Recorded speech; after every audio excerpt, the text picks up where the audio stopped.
Bharat New Zealand జట్ల మధ్య జరిగిన రెండో వన్‌డే మ్యాచ్ భారత జట్టు చేజేతులారా ఓటమిని కొని తెచ్చుకుందని చెప్పొచ్చు. ఎందుకనంటే న్యూజిలాండ్ జట్టు ముఖ్యంగా వాళ్ళ బౌలర్లు ఇరగదీసేశారు.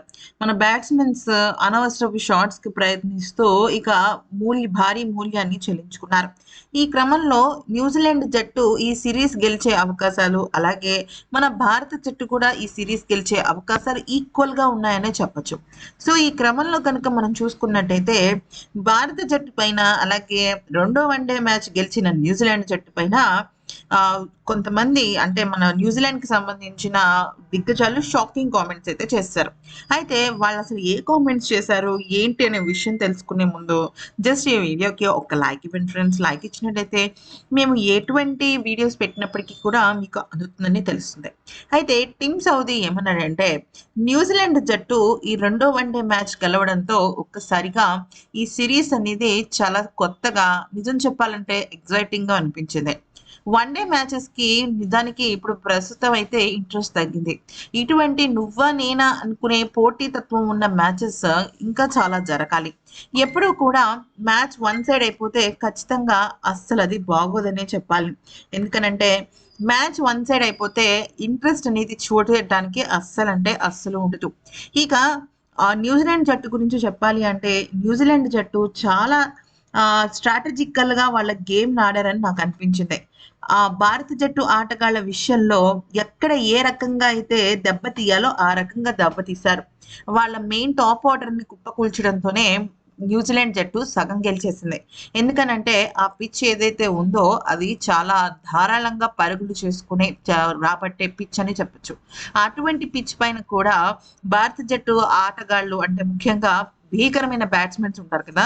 అయితే అటువంటి ఆటగాళ్ళు కూడా చాలా వేగంగా ఔట్ అయిపోవటం ఇది న్యూజిలాండ్‌కు కలిసి వచ్చే విషయం అని అంటున్నారు. కానీ నా దృష్టిలో అయితే మాత్రం ఇది న్యూజిలాండ్ జట్టు చాలా స్ట్రాటజికల్‌గా ఆడింది.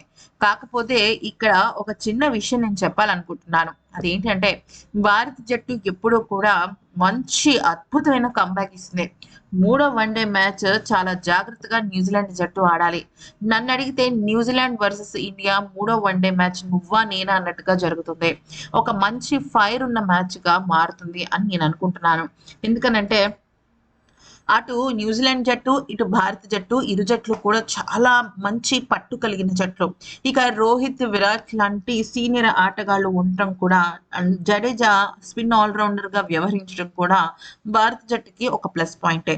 రెండో వన్‌డే మ్యాచ్‌లో వాళ్ళు చేసిన తప్పుల్ని ఖచ్చితంగా సరిదిద్దుకొని అద్భుతమైన కమ్‌బ్యాక్ ఇస్తారని నేను అనుకుంటున్నాను అంటూ చెప్పుకొచ్చాడు. ఇక ఆ తర్వాత రోజ్ టైలర్ మాట్లాడుతూ ఏమన్నాడంటే, భారత్ అలాగే న్యూజిలాండ్ జట్ల మధ్య జరిగిన రెండో వన్‌డే మ్యాచ్‌లో నాకు న్యూజిలాండ్ జట్టు ఆట కన్నా కూడా ఎక్కువగా భారత జట్టు వైఫల్యం ఎక్కువగా కనిపిస్తుంది. నిజానికి ఆ పిచెస్ అన్నీ కూడా వాళ్ళకి చాలా అవపోసన పట్టిన జట్టు పిచెస్ అనే చెప్పాలి.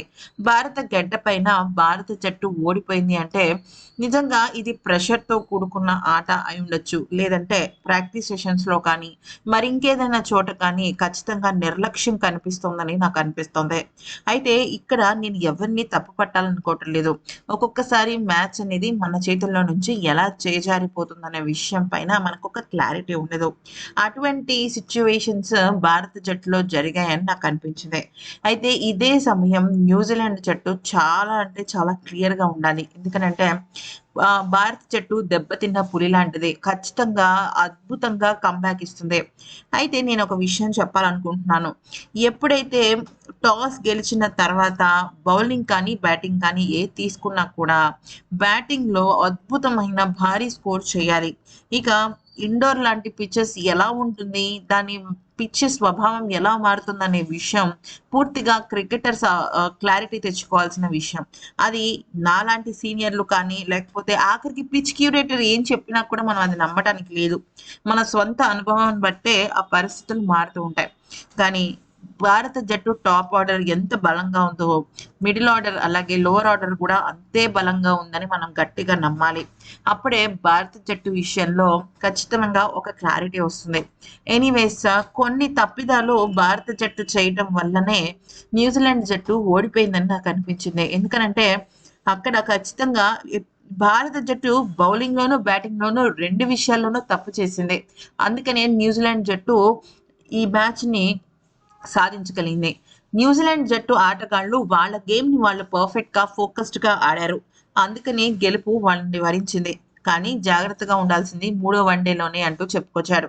ఇక బ్రెండన్ మెకలం మాట్లాడుతూ ఏమన్నాడంటే, న్యూజిలాండ్ జట్టు ఆటగాళ్లు ఈ రెండో వన్‌డే మ్యాచ్ గెలుస్తారని నాకు ఖచ్చితంగా తెలుసు.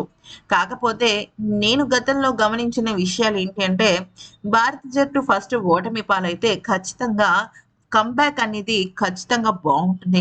ఇక ఫస్ట్ మ్యాచ్ న్యూజిలాండ్ జట్టు గెలిచి, సెకండ్ మ్యాచ్ భారత జట్టు గెలిచి ఉండుంటే ఖచ్చితంగా ఆ ఒక్క గెలుపు అనేది భారత జట్టుకి కొద్దిగా అలవాటు పడి, న్యూజిలాండ్ జట్టుకి ఓటమి అనేది అలర్ట్‌గా మారి, మూడో వన్‌డే మ్యాచ్ న్యూజిలాండ్ గెలిచే అవకాశం ఉండేది. కాకపోతే ఇదంతా నా అజంప్షన్స్ మాత్రమే. ఆట విషయంలో ఇరు జట్లు కూడా చాలా స్ట్రాంగ్‌గానే ఉన్నారు. ఈ ఇరు జట్లు కూడా ఎక్కడ ఏ రకంగా ఆ రోజు పెర్ఫార్మెన్స్‌ని బట్టే వాళ్ళ గేమ్ అనేది మారుతుంది. సాధారణంగా ఒక రెండు జట్లు ఆడుతున్నప్పుడు ఒక జట్టు బలహీనం, ఒక జట్టు బలం అంటూ చెప్పగలం. కానీ న్యూజిలాండ్, ఇంగ్లాండ్ లేకపోతే సౌత్ ఆఫ్రికా, భారత్, ఆస్ట్రేలియా ఇలాంటి జట్లు ఎవరు గెలుస్తారని చెప్పలేం. అది ఖచ్చితంగా ఆ రోజు ఆట మీదే ఆధారపడుతుంది. కాకపోతే న్యూజిలాండ్ జట్టు ఆటగాళ్ళు డబుల్ ఫోకస్డ్‌గా ఉండాలనేదే నా అభిప్రాయం. అప్పుడే ఈ సీరీస్ న్యూజిలాండ్ జట్టు ఆటగాళ్ళు గెలుస్తారు. అయితే ఈ మూడో వన్‌డే మ్యాచ్‌లో ఖచ్చితంగా రోహిత్, విరాట్ కోహ్లీలు ఇద్దరూ కూడా మంచి విజృంభణ చూపిస్తారని నేను అనుకుంటున్నాను. ఎందుకనంటే వాళ్ళిద్దరూ లాస్ట్ 2 మ్యాచెస్‌లో కూడా అంటే విరాట్‌ని పక్కన పెట్టేస్తే రోహిత్ ఆడాలి అన్న కసి తనలో బాగా కనిపించింది.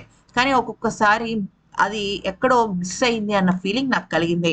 సో, ఖచ్చితంగా ఈసారి మాత్రం భారత జట్టుకి రోహిత్ అలాగే కోహ్లీ నుంచి మంచి స్ట్రాంగ్ పోటీ వస్తుంది అంటూ చెప్పుకొచ్చాడు.